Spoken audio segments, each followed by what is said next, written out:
Pemerintah Kabupaten Bangli telah menyiapkan anggaran 15 miliar rupiah pada APBD 2022 untuk pengadaan lahan sport center atau pusat olahraga.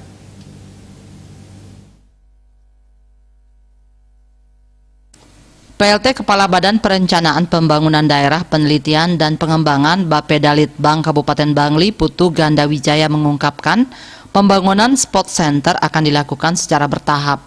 Tahap awal akan dilakukan pengadaan lahan seluas 5 hektar tahun depan. Pemkab sudah sempat melakukan survei lahan di wilayah Kota Bangli. Terkait pengadaan lahan itu, Pemkab juga melakukan kajian akademis melibatkan lembaga pendidikan.